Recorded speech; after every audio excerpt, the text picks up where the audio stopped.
Hey everybody, it's Anna. Time for the Thursday card in this week's tarot story. So today we have the Six of Pentacles reversed.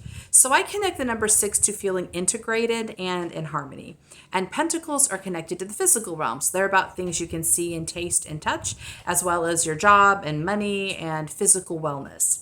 So the image here shows a man, or apparently a rich man, giving alms to two poor people.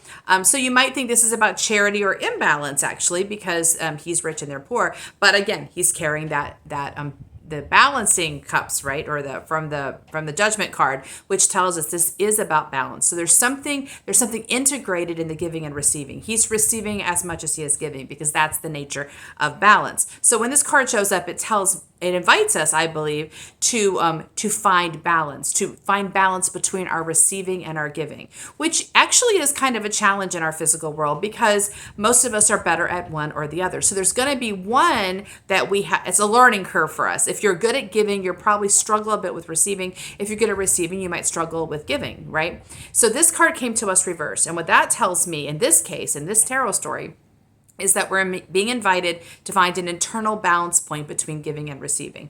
I think this is a really interesting challenge because, especially with my clients, and probably people in general, I would say that we struggle with giving to ourselves. We have been taught somehow to believe that we should be doing things without ever giving ourselves things. We should, like, our value isn't creating things or doing things, not in receiving things. And so we tend to shortchange ourselves in the receiving. So there was it made me think of this post I saw on some social media outlet, and it was someone saying, the treat culture is getting out of hand.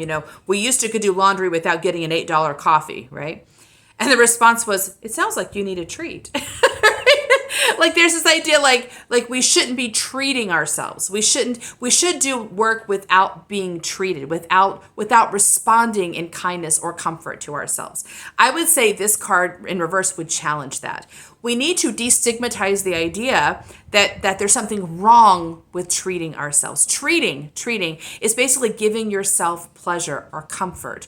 It's actually an act of love, right? Like if there's somebody in the world that you love and you see a book they would like, or you see a cookie they would like, and you go, oh, they would like that. I'm going to get that for them.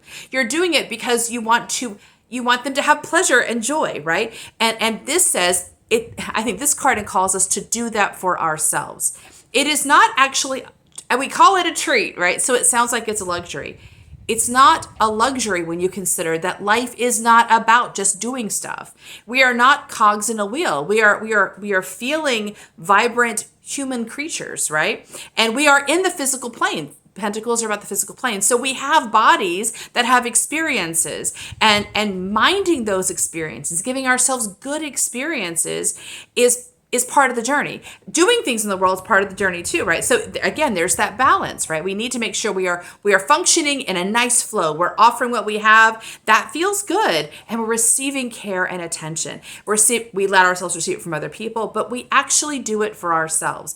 And there's so many judgments around that from my clients, especially where it's like I'm being selfish, or we're doing some kind of harm by caring for ourselves. So that's a weird, I don't even know where that came from. I'm sure it came from somewhere, but it's a weird mindset. So to think that by loving ourselves, we are somehow harming others. So whenever people bring that up, I always go directly for the tell me how. If you're feeling guilty, that means you think you did something wrong. How does you getting an $8 coffee, what's the harm you're creating in the world? We want to challenge the mind to actually defend that mindset so it can see that it actually doesn't make any rational sense, which is really good for the mind because the mind likes to be rational. It likes to have its data, and you're showing the mind it's holding on to a tool that doesn't connect to anything in the real world. So that's always a good strategy when you have this sort of, this is what is true, and you say, really? Defend it, explain it, let's get to the points. That helps the mind decide what things are based in real data and what things are just sort of made up or based on somebody else's data, not based on yours. So consider today, as we're sort of in this new thing, and we talked about the Eight of Cups reversed, we're in spiritual seeking mode, which means we're doing something challenging.